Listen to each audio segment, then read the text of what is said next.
All right, we're a bit early, but hey, better early than never, right? So, very special guest tonight. We got two very special guests, but our first one tonight.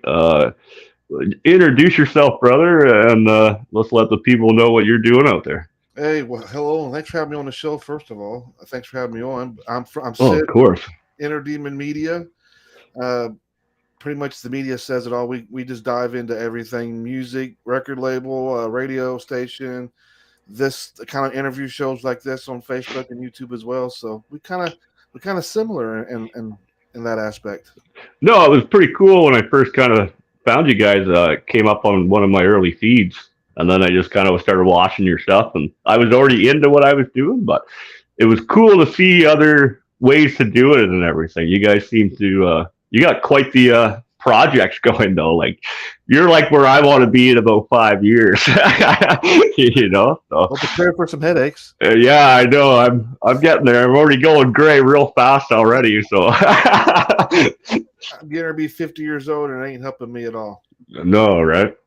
But let's dive into a little bit. Like you guys come a long way. Like you said, you got to start somewhere, man. And did you ever think it would develop into what you guys are a part of now? Or No, to be fair, quick backstory. I was an addict for years, and I got myself sober, and it was one of those things I had to find. I had to re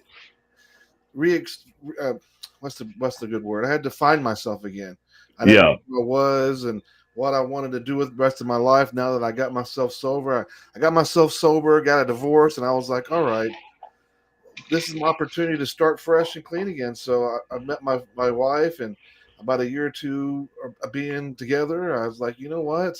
I want to try podcasting. So hmm, I bought $100 podcasting kit from Amazon. I was like, I'm just going to try this, not knowing a damn thing about it, not knowing how to do it. I just kind of figured it out all on my own. And then so I did this show called The Witches Hour, and it was basically me interviewing witches, pagans all across the world, and I'll yeah, bring them on the show, interview them, talk about their path, and then in between our conversation, I'll insert some music. Whether it was, I did things a little bit differently, traditional way. I inserted like mainstream music and stuff like that into my yeah, show, and it just took off. So that's kind of it started evolving into other things, and then when I started so basically, answer your question, no, I didn't. yeah. I never thought in a million years that I'll be doing this on doing radio or doing talk shows or any of that stuff. I would never have thought in a million years that I'd be doing it. But I tell you what, I've had some of the best times in my memory doing these shows. Oh no, I agree. I started doing. I think it was gaming in the very beginning, or no, in the very beginning, I was drinking beers and making bullets with my cousin back home and stuff. Right, that was what we did, and then yeah, it was something happened with yeah, it developed into music, and then ever since then, man, it just rolled with it. Now we're Well, like you guys actually on wasn't. the I wasn't in the music scene until the last couple years. Like the last 2 years, I come from another community. I come from a witch pagan community. hmm I did a lot of my shows where I was doing all of my stuff there. I was doing like oracle card readings. I was doing mentorship. I had a school, and then I took a break, and I was like, I need to figure out what else I want to do. I wanted to bridge two different worlds together.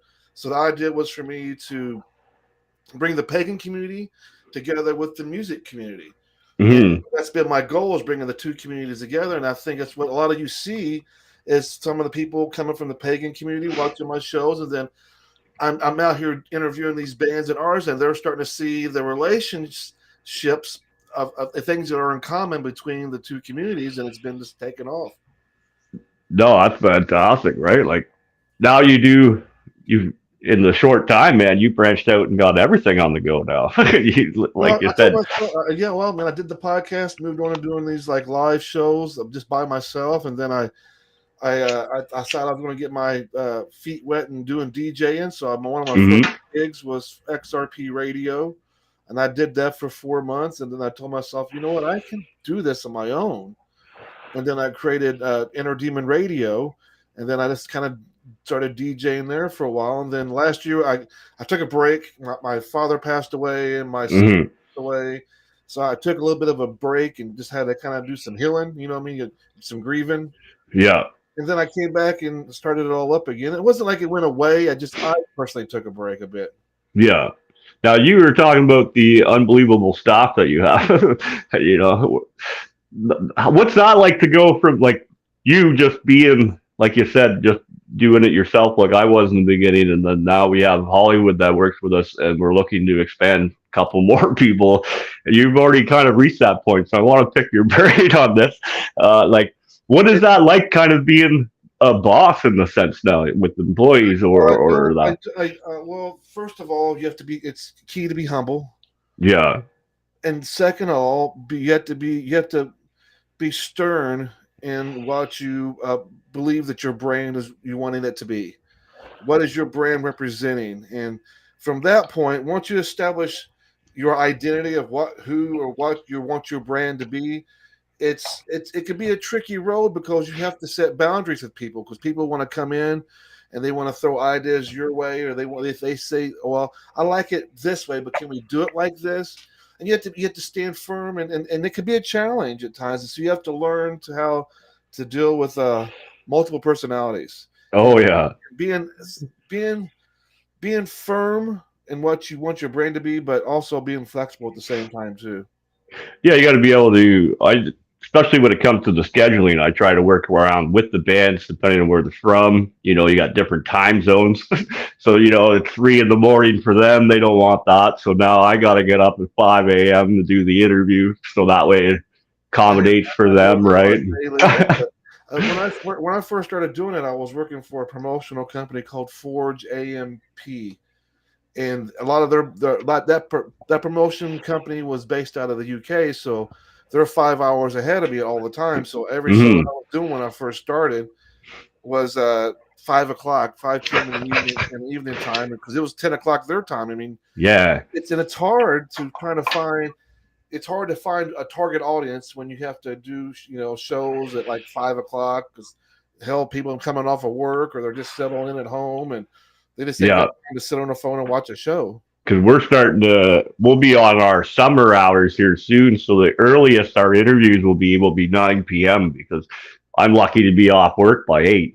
You know, it's like, how do I do the show? You know, like just put them in front of me while I'm working, you know, throw the headphones on, right? Well, when I first started, I was a when I first started to create Inner Demon Media. I was working at a warehouse. I was a machine shop actually, and I was a foreman and the paint area, and I painted electric motors. These motors are designed to go to like roller coasters, theme Oh, okay. parks. Uh, Places like Tyson Chicken. These motors are made so they're electric. So I did this. So when I started Entertainment Media, I was working. Luckily for me, my job, if I've been painting for a majority of all my life. So when these motors come down the line, I'm zipping them out real quick, painting them, and then I got this free time. So I had the free time during my work day to do promoting and setting up guests and building the brand, and then it finally came to a point where the universe was kind of like saying, you know what, your time is about. You don't have to do this no more.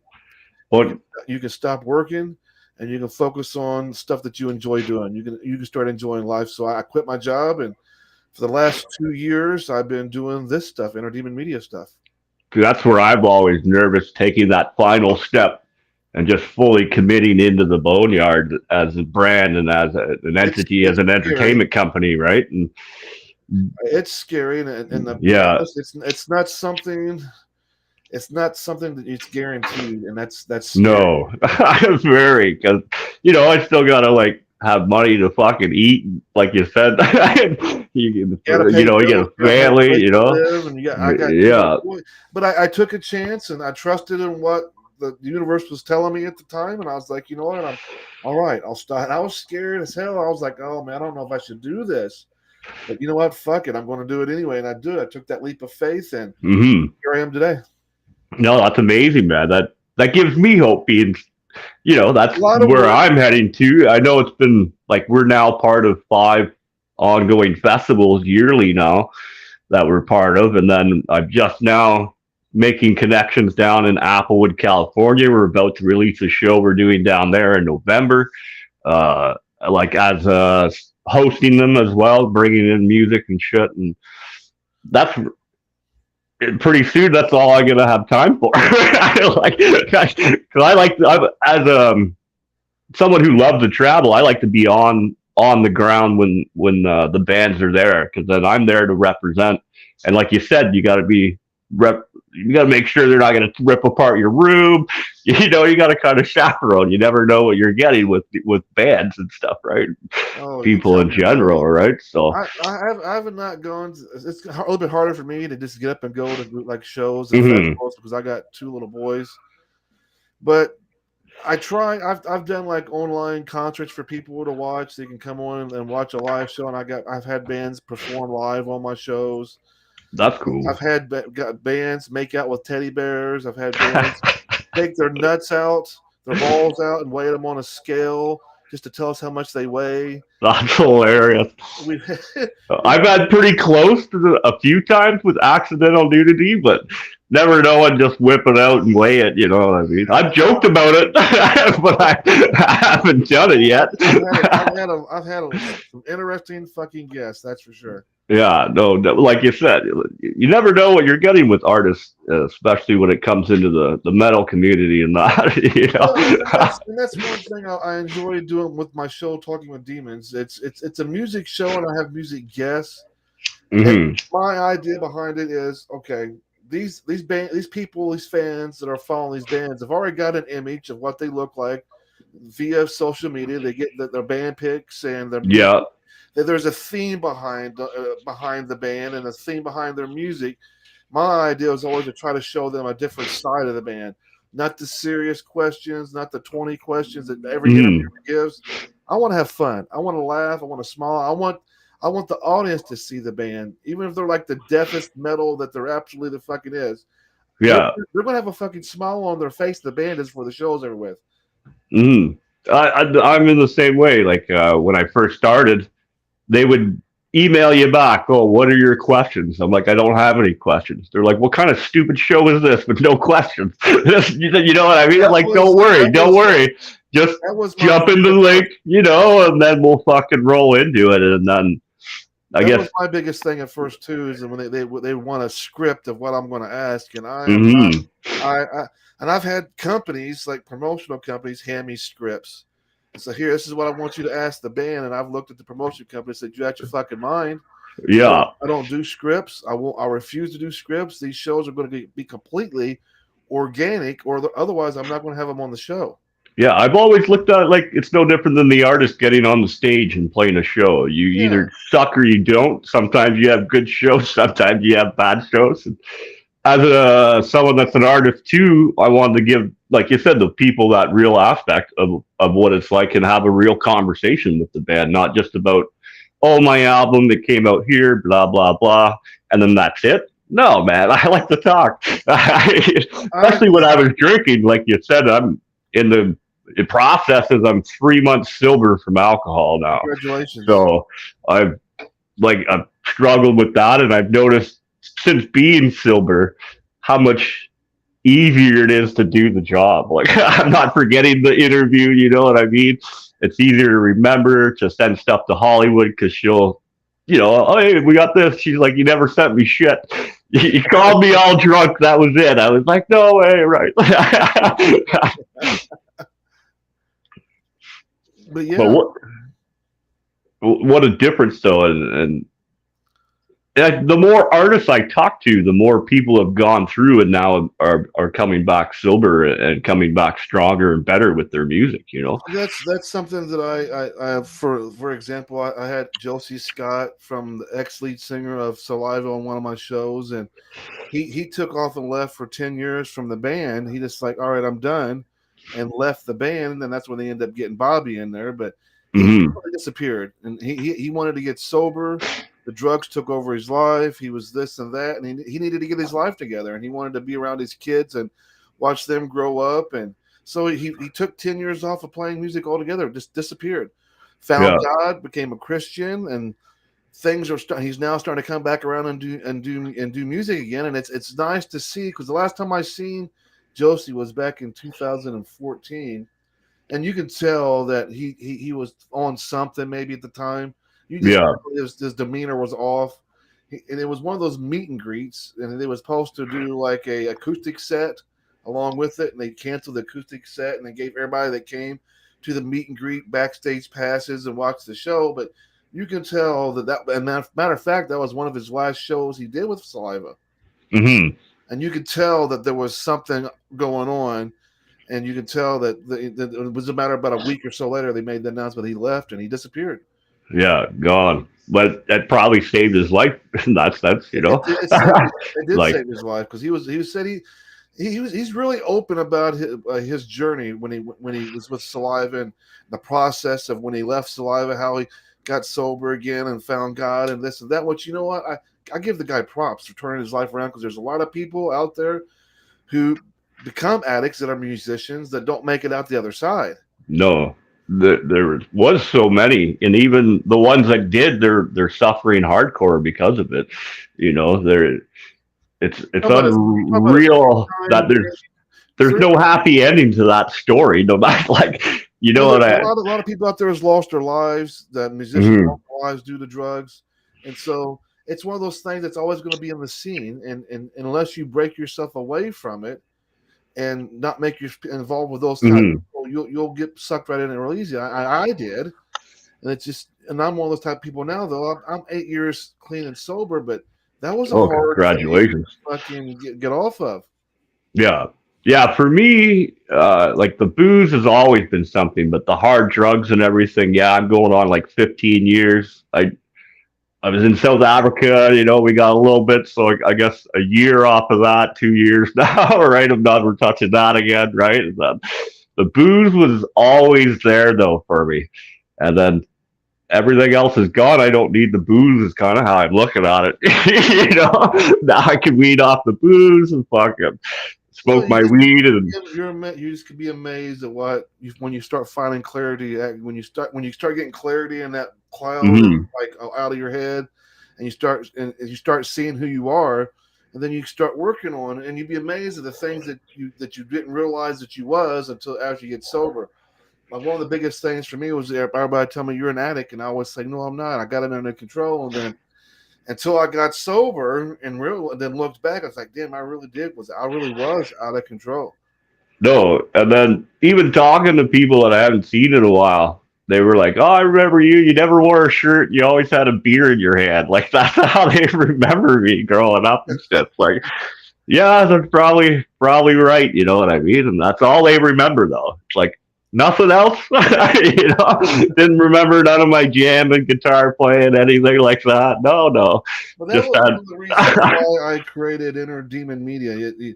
The look of the company looks like it's satanic, and there's a bunch of devil worshippers, and there's the pentagrams and this and that and demons, and it's totally not. I mean, yes, it looks that way, but the meaning behind Inner Demon Media is that, we all have those inner demons, those vices, those things sometimes we don't Mhm. like to look at or deal with. Inner Demon Media is just that. It's saying, it's telling everybody, hey, it's okay. We all have inner demons.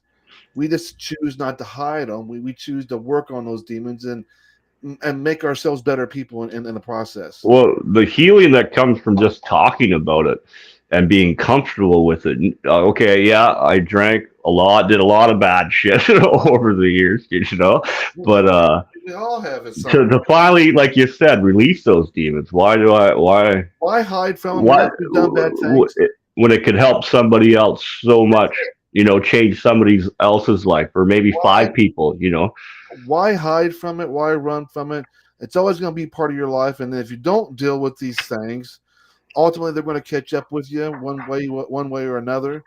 And I feel like if you can learn to accept all the bad things that you've done in your life, look at it this way.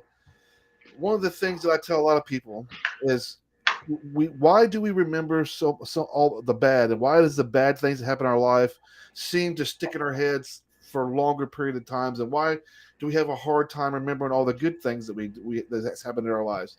Here's the reason why. Because the bad things don't happen as often as the good things. The bad things, when they come around, they're major because the bad things don't happen that often. The good things happen all the time, and we take it for granted, and we tend to look over it and look past it because we're still stuck on that one bad thing that happened to yourself 3-4 months ago. Mm-hmm. Or even longer. Some people hold that shit forever.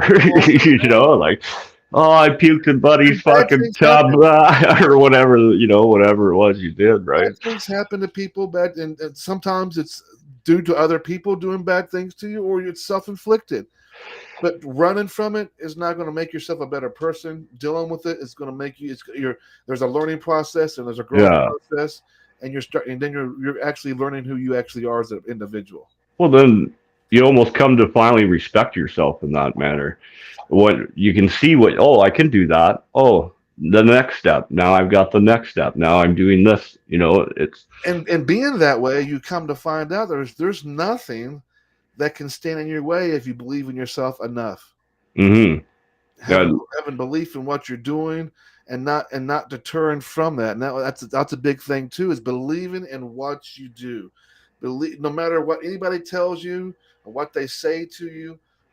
I personally don't care what anybody says. If they like a show, if they don't like a show, that's fine. If they like a show, that's great too.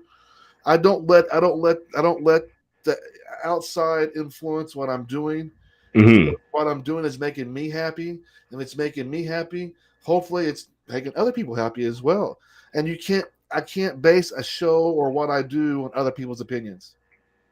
No, no, 100%. Because I always look for facts in the end. What is the real fact about this? You know what I mean? Like, Yeah, that sums me up a little bit right yeah, there. because yeah, everyone has an opinion. Like you said, you either like it or you don't, and you know, you I'm either still stand on the. I'm still going to continue what I do. Mm-hmm. I love music. I have a passion for music. I've always had ever since I was a kid. Watching my dad running around the house in his underwear singing Elvis Presley songs, or my mom singing a Conway Twitty song, or singing along with Dolly Parton. Music has always been Yeah. a major part of my life, and ever since I was a kid. So doing what I'm doing now, it's a no brainer for me because I'm just such a huge fan of the energy of itself of music. Music has this amazing ability to do a lot of things to a lot of people, whether that's It's healing them or they're remembering stuff from their childhood or they're just now getting introduced to a new song and they're going, man, this is really good. And you get the hairs on their arms standing up. yeah, you get that vibe from it instantly. That first note, just and the most amazing thing too, it's worldwide. Like you can go anywhere in the world and there's music, right? Like, It's that energy that music brings to people, and how the things that music is capable of doing to a person. Like I said, it could be a time machine. You can put in an old mm-hmm. song, let's say Motley Crue, "Shout of the Devil," hypothetically. That Yeah, takes me back to 1983 when I first put that cassette into the cassette player, and I listened to in the beginning. And I was like, "Fuck that!" From that point on, that influenced my whole trajectory of my life when I listened to that album. yeah, yeah. I hear every word as soon as you say it. I can hear the beat. It's one of those things that just stay with you forever. You're right. And music will trigger those memories that you say, "Oh, I have a hard time remembering," and then you flip on, you hear that song, but yet, and then you zap right into it.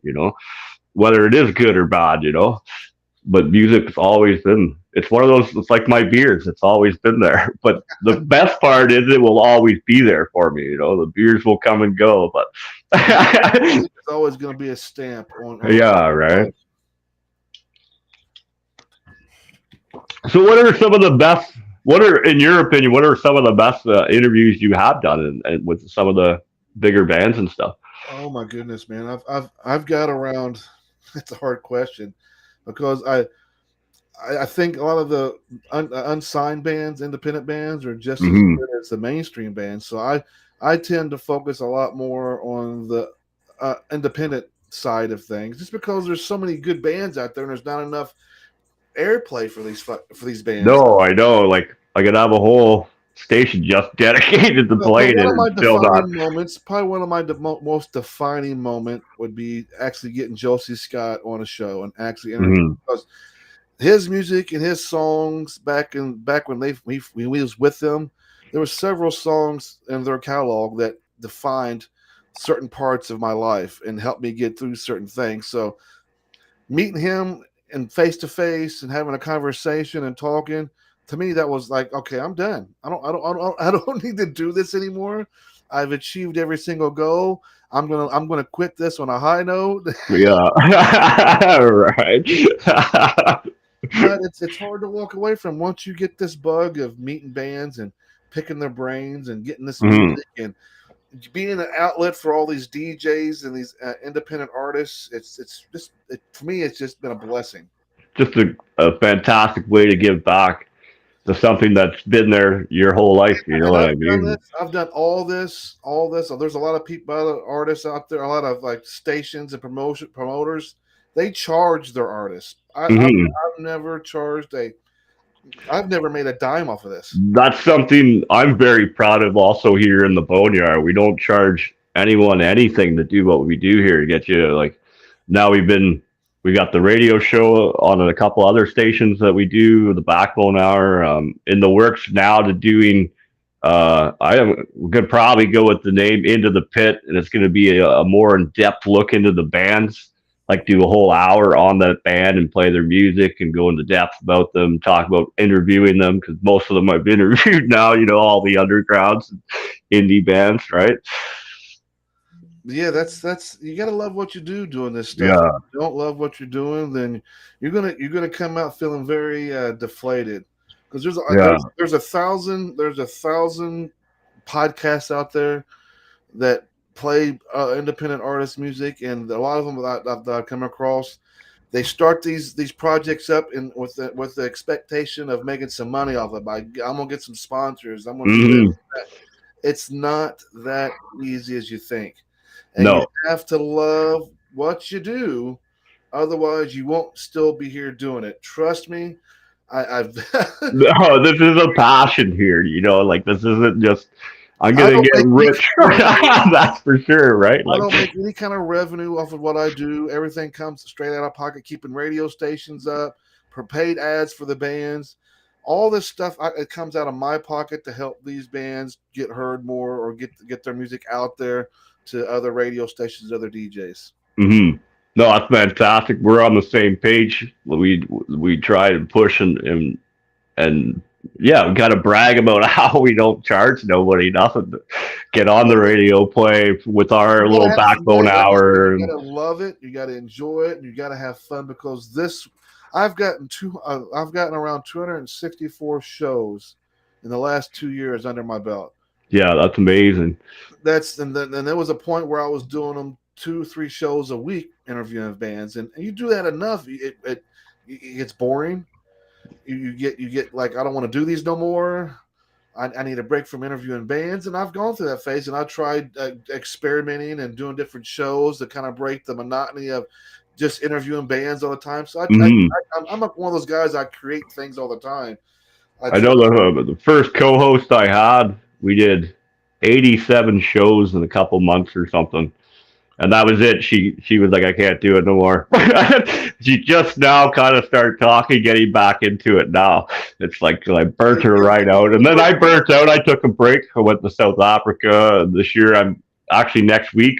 You're not going to hear a word from this guy, man, because I'm going out west, heading to BC for a whole week's vacation, away from it all. You know, like, Nice. but like you said, it does. And then when I took my break, I'm like, this is I want to do more. And then we started getting in. I got asked to do the radio shit, be a part of that. I would be a co-host on the radio show. Fuck yeah, man! And then now it's opened the doors to where I can now set up shows in California. It's only weekend festivals, but we're working on trying to make it a full-on tour for next year, right? So, That'd be and cool. then just being a part of that and watching it grow, yeah, you have to kind of sit back and be like, whew, yeah, There's been a how few do I? times where you doing this, you have your highs and your lows.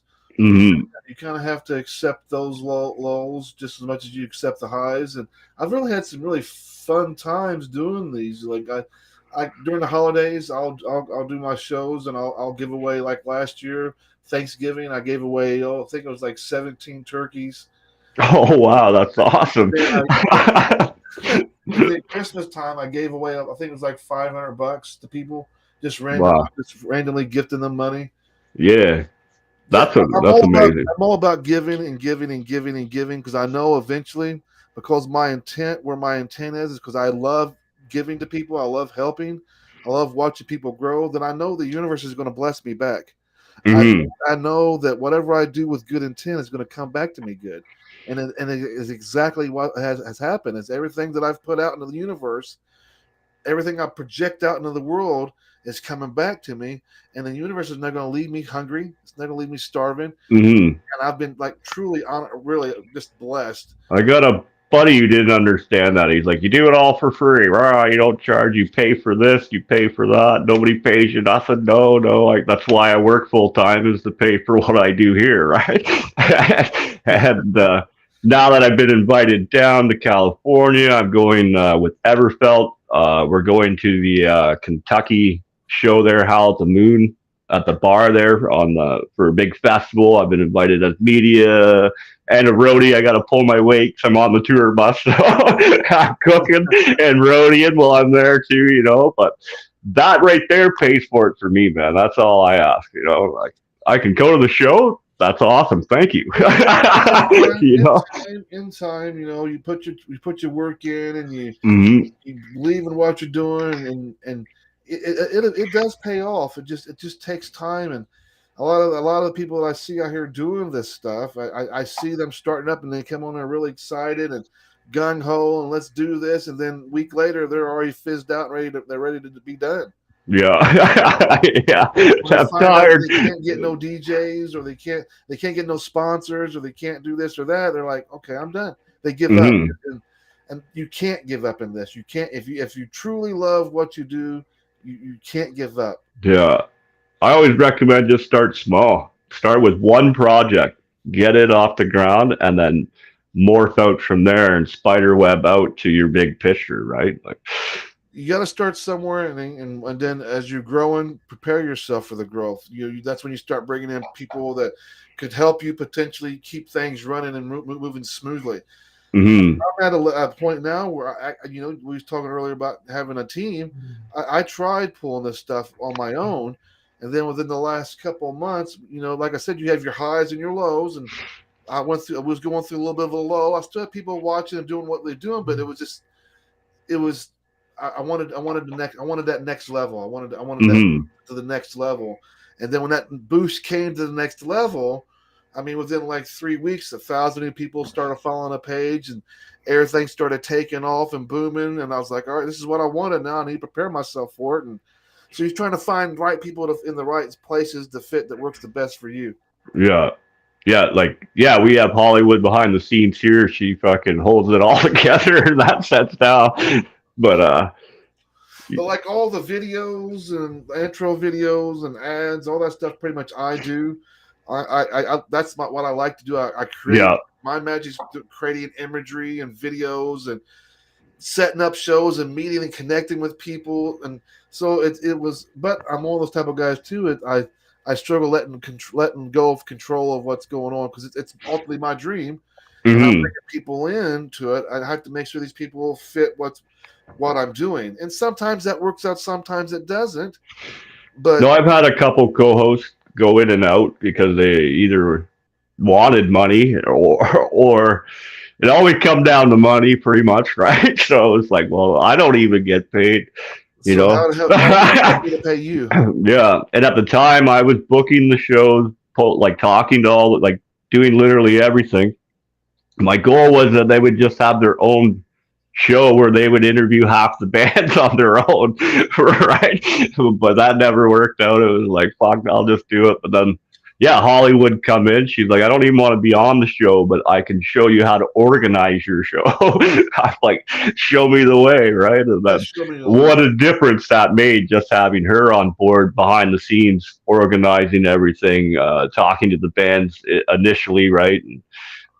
And, And you get in these positions where you have a team, and because I have a staff of probably about, if I include co-hosts and people, the stuff behind the scenes, probably around 10 people that help me keep things kind of flowing and keep me informed. mm-hmm. Like if I wanted to, like today, I took a day off and just kind of spent it with my kids. We went to the store. We came back at Yeah. the bonfire, and so the whole time they're answering messages because people are wanting stickers and merch, and so people are wanting to be talk to me about being signed onto the label, this and that. So that there is like a big weight off my shoulder Oh. because you can easily spend all day long just answering fucking messages.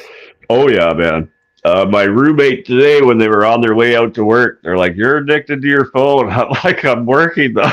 Like, got my tablet, my phone. I'm doing emails, doing this and that." It's I like, created holy. this whole fucking office. I got two computers, tablets, phones. I mean, there's some sort of a technical device around me somewhere to Mm-hmm. perform. But when I walk away, I'm blessed that I got somebody that monitors the page and keeps me Mm-hmm. active as if I want to. Because I got two kids, and if doing this can easily take away from your family life, where you'll be spending all your time. Or social life in the sense where you're talking to like physical people in the room. All right. I'm telling you. That's a huge difference. You know what I mean? So I spend a lot of time in my office talking to people, dealing with things, and Mm-hmm. organizing stuff. So when I take these little breaks off, it's nice, but I still in the back of my head still feel antsy. Oh. I'm lucky that I got people watching out for me and keeping things active. Mm. While it allows me to go out and spend time with my family or be creative because I like trying new things. Like I recently started doing reaction videos. Oh, nice. So so what I've done is my son, my 5-year-old son, he keeps begging me and begging me, Daddy, Daddy, Daddy, I want to do it with you too. I want to be on a live show with you. I was like, you're all right. Let's try this out. Let's see how it goes. And I'll be damned if he didn't own the camera. We reviewed Texas Hippie Coalition Hellhound last week. That was his first time doing it. And I swear to you, he stole the show. And I was like, all right, this might be a thing that we might end up starting to do because he really, Right. really loves it. That's great though, man. And there's so many aspects to where you can go with it on the technical side or on the media side of it. Like, I did a one for Dying. My first one was for Dying Oath's Ascension, and then we did the second one. That's when I brought my son on for Texas Hippie. But yeah, this week we're going to be doing the new Metallica video, which is 8 minutes, mm, 30 seconds long. So that might be a challenge for him sitting there for 8 minutes listening to a song. But I haven't seen I haven't even heard the song all the way through yet, and I have not watched the video yet. So that's gonna be this weekend's. yeah, 72 Seasons is the name of the song and video, and I'm gonna review it this weekend. nice, man. I'll be looking forward to that. I'll check it out for sure. When you guys I found you through the thing, and then I seen you guys you popped on my page there, and I was like, you know what? We got to get these guys on, get people watching these guys too. Another big outlet for the independent bands. You never know. I know you got probably hundreds of them, but I can send you a whole bunch more from Canada here if you're I'm looking all for some about new stuff, right? yeah, I'm all about bring them on. We'll get them on shows. We'll fucking do our thing with them, Yeah. and it's all about what so they'll be on your show and they'll get viewers there, and then there might be Yeah. people that's watching what we're doing that's never heard of them before. So it's all about just spreading that music out and finding a way for everybody to work together. I think it's really key. Yeah. Cross pollinate, I always call it, man. You know? You'll find there's a lot of gatekeepers when it comes to doing this. With people telling you how you should do your stuff, and you can't share because it's not technically music because it's a talk show. And it's like, Yeah. but you guys are a music page, right? These are bands that are live on a show. And with my shows, I try to add music videos in with the bands. So Hmm. if I got let's say I have let's say you Josie Scott. I'll use them as another example. I'm playing a couple of the Saliva videos throughout the show to entertain the people as well. I mean, for me, that's really important because I want the people that are watching to be able to hear the music as well. Yeah. See, that's where I did in the beginning, and then I get all of a sudden the little robot thing would cut off my fucking video, that it wouldn't even go out. Even with music playing on in the background. It's just, it's like, oh my God. So, They've eased up on it. They used to bust my balls about it too. yeah, But but, it never stopped me from doing it because one thing about it is that they don't catch you. A lot of the times, I won't say every time, but a lot of the times that they usually let it slide during the live. And once the live is over with and they review it to put it back onto the feed, that's usually when they catch me, and I'll get like warning from Warner Brothers. Or, yeah. Yeah, Sony hit me up a couple times now. It's like, so they got that me was the today. great thing when the radio buddy came to me with the radio thing. He's like, you can play all your indie music you want, but just get permission from the bands. I'm like, done, boom. Now we only get an hour or a week. We don't have enough time to play all the music, man. I need like 3-4 hours to get through some of the playlist, right? Like, just it's crazy. Facebook still busts my balls about it. Even today, Yeah. they it's funny because they're blocking shows in Russia and Belarus. Yeah, that's crazy. One of our guests out of Pressure, the singer's out of Belarus there, and they wouldn't use my app. They couldn't do it, man. I was like, what? So I think I've had them guys on 3 or 4 different times. yeah, they're awesome, man. I love Simon there. Simon's a character. I remember the first time I had the band on my show. It was from Sam Bones Promotions. I got introduced to her, and then she started sending me bands to bring on to the show. And the first time I had Pressure on, I can't remember if he was a guitar player or a bass player. He might have been the drummer, but the whole fucking interview, he's laying naked in the bathtub. That sounds just like him, man. I've had him on a couple times too. He's one of my favorite guests to have on. He's just a character. I don't remember his name. He's not in the band anymore. But when I first interviewed him, he was just like up in the bathtub with hands up on his head and butt ass naked in the tub having an interview like it was no big thing. I'm like, all right, then. Yeah. Right. I can have a guy put his testicles on a fucking scale of wham. Why not have a guy in the interview? Yeah, right. It's probably better in the bathtub than having them right there on the scale. I mean, I've had bands on my show. We had like these, like one instance was we asked the band, I said, do you know what the world record is for smashing eggs over your nuts? And they go, no, we don't know. I said, would you like to find out? It's an Interdemon record. It goes, well, how many do I got to bust? I said, there's 4. You got to bust 4 eggs over your crotch to beat the record. we never had a record to be set. I was just making up to see if the band would do it. And the guy said, yeah, I'll fucking do it. So he went to his fucking kitchen, grabbed a carton of eggs, thinking he was be able to take these eggs and just smash it over his crotch fast, right? So he grabs one. I shit you not. He takes it and he smashes over his crotch. About brought him to his fucking knees because the egg didn't break. No. The only eggs that were breaking was his ones between his legs hanging. So he grabbed it and went to smash it. Didn't break. And he goes, no, it didn't break. I said, you got to try again. You're not doing it hard enough. So he ran his hand back and did it again, and it didn't break. That time he fell to his fucking knees. He gets up, goes to the kitchen, and grabs a little dish strainer about this big around. Yeah. In his pants, just so he could bust that damn egg over. That's awesome, man. I've had guests come on shows where they've in between songs they'd zip in and out with new clothes. Like he came in with his clothes, took a break. He came in with his wife's clothes on, took a break, came back with his wife's bikini on. Come back. He had her lingerie on. I'm like, what the fuck is going on? That's hilarious, man. I haven't had nothing quite like that yet, but I'm pretty sure it's coming. I've had where it's just been a party. You can't even talk to the people. You just let them run around, do their thing. It's like, all right. We have like 10 people on at one time. Trying to manage those and have a conversation is hard as hell to do. Yeah, for sure, right? you either let them go buck wild, or you just like fucking be rude and like start interrupting everybody. Yeah, this is show, guys. Yeah, it's over. We'll come back with 1 or 2 or something, Let you get watered. I got another show in like 15 minutes here. We got Kelly Burtz. She's another promoter and another person from out west there. So, nice. Feel free, send me all the links so I can update the title, man. And once again, let the people know who you are, and we'll definitely have you on again. We'll definitely be talking a lot more. Find me here on Facebook. You can send me a friend's request, Sid Ryder. or you can find our page. Just all you gotta do is in the key bar up there, just punch in Enter Demon Media. It'll take you right to our page. Or you can find us on our YouTube channel as well, Enter Demon Media. Or you can check us out on our radio station. It's like a lot of shit going on. And a radio station, which is Enter Demon Radio Web 1 or something like that.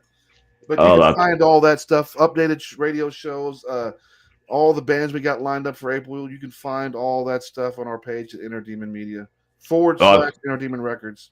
Yeah, definitely send me over the links because I will fuck that up in the title. So that way I can copy and paste it, make sure it's perfect and all good, man. I'll do that for you, buddy. Thanks, man. Yeah, just through the email. That's perfect there, bro. And then we'll definitely be talking soon. I'm always, when I've got time and you guys pop up on a live show, I'm always kind of in the background watching while I'm doing shit, man. And look forward to cross-pollinating some more, man. And I appreciate you having me on, man. I really do. Thank you. Yeah, not a problem. It's right before my holiday, so I'm squeezing in a double show tonight. I got one more show before I go, and then I'm off for a week, baby. My phone's gonna stay in the fucking plane until not disturbed for a whole yeah. Hollywood will be posting music and stuff from all the other bands and pages that we follow, and so there'll be lots to still watch and do on the page. And I might pop in live because I might have a drink with my friend. She's been sober for the same, so we're gonna go for wings. Maybe have a beer. We'll see, but we'll see how it goes. But have yourself a nice vacation, man. And I wish you guys here at the Boneyard a ton of success, man. Yeah, thanks, brother. And as I always say, play it loud, play it proud, man. Support your local bands, and we'll talk to you guys soon. You guys be safe and well.